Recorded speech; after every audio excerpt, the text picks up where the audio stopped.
শিশু থেকে শুরু করে প্রবীণ পর্যন্ত সবার পুষ্টি নিশ্চিত করতে হবে। আর সেটি আমরা যদি করতে চাই তাহলে পুষ্টি গুণসম্পন্ন যে ভিটামিন আছে সেই ভিটামিন খাওয়াই কিন্তু এটি সম্পন্ন করা সম্ভব নয়। আমি জাতীয় পুষ্টি সপ্তাহ 2026 উপলক্ষে আপনাদের মাধ্যমে আমাদের দেশবাসীকে শুভেচ্ছা জানাচ্ছি। আমাদের এই সপ্তাহব্যাপী যে কর্মসূচি, এই কর্মসূচির মধ্যে আমাদের শিশু থেকে শুরু করে প্রবীণ পর্যন্ত সবাই অন্তর্ভুক্ত আছে। আসলে পুষ্টি এমন একটি বিষয়, এটি মাতৃগর্ভ থেকে এর প্রয়োজনীয়তা শুরু হয় এবং আমাদের সারা জীবন এটি আমাদের যে বিকাশ, মানবিক বিকাশ, মানসিক বিকাশ, বুদ্ধিমত্তার বিকাশ, প্রত্যেকটি স্তরের জন্যেই এই পুষ্টি খুব গুরুত্বপূর্ণ। তো সেই লক্ষ্যে আমরা যদি এবারের প্রতিপাদ্য বিষয়টি দেখি, সেটি হচ্ছে পুষ্টি বৈষম্যের দিন শেষ, গড়ব স্বনির্ভর বাংলাদেশ। আপনারা জানেন যে ইতিমধ্যে সরকার ঘোষণা করেছে সুস্বাস্থ্যের বাংলাদেশ। যদি তাই আমাদের নিশ্চিত করতে হয় তাহলে আমাদের প্রতিটি স্তরে শিশু থেকে শুরু করে প্রবীণ পর্যন্ত সবার পুষ্টি নিশ্চিত করতে হবে। আর সেটি আমরা যদি করতে চাই তাহলে পুষ্টি গুণসম্পন্ন যে ভিটামিন আছে সেই ভিটামিন খাওয়াই কিন্তু এটি সম্পন্ন করা সম্ভব নয়।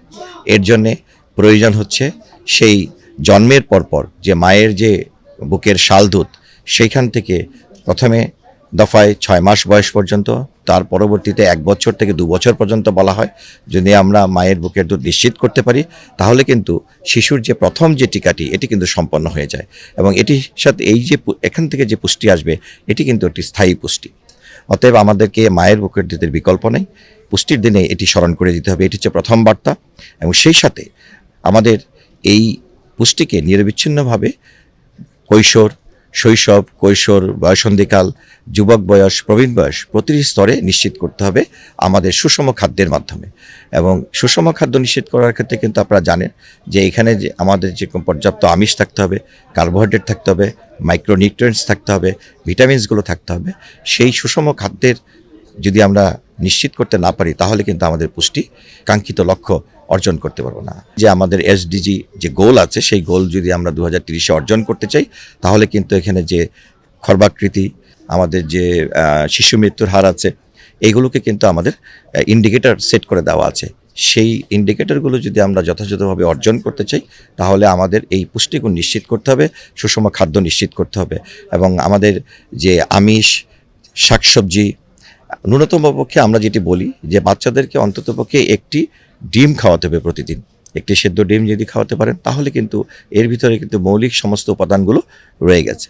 তো এই সুষম খাবার নিশ্চিত করার মাধ্যমে এটি কিন্তু শুধুমাত্র আমি আপনি চিকিৎসকরা বললে হবে না, এটি শুরু করতে হবে আমাদের নিজ নিজ ঘর থেকে, পরিবার থেকে শুরু করতে হবে এবং সমাজের যে শিক্ষক শ্রেণী আছেন, স্কুলগুলো আছেন, সমাজে অন্যান্য যে গণ্যমান্য ব্যক্তিবর্গ আছেন তাদের সকলকে এবং গণমাধ্যম যে ব্যক্তিবর্গ আছেন যারা প্রচার প্রচারণায় সমাজকে তুলে ধরেন, সকল পর্যায়ে যদি এই প্রচারণাটিকে আমরা তৃণমূল পর্যায়ে পৌঁছে দিতে পারি তাহলেই কিন্তু শুধুমাত্র এটি সফল হতে পারে। অন্যথায় এই চ্যালেঞ্জ মোকাবেলা কিন্তু আমাদের জন্য শুধু একার পক্ষে, সরকারের পক্ষে কিন্তু এটি খুব কঠিন হবে। এটি একটি সম্মিলিত উদ্যোগ থাকতে হবে। প্রত্যেকের জায়গা থেকে যদি তারা নিজ নিজ দায়িত্ব পালন করে এবং সমাজের সকল স্তরের মানুষ যদি তার জায়গা থেকে যদি নিজ নিজ দায়িত্বটি পালন করেন এবং প্রচারণাই হচ্ছে একমাত্র মূল অস্ত্র আমাদের কাছে। জাতীয় পুষ্টি সপ্তাহে যে 7 দিনব্যাপী কর্মসূচিকে 7 দিনের মধ্যে সীমাবদ্ধ না রেখে বাকি যে 365 দিন, সেই 365 দিন সমাজের সকল স্তরে যদি আমরা এই প্রচারণাগুলো চালু রাখতে পারি তাহলেই শুধুমাত্র আমরা আমাদের এই পুষ্টিহীনতার জন্য যেসব আমার সমস্যাগুলো স্বাস্থ্য খাতে হচ্ছে সেগুলোকে ওভারকাম করতে পারবো।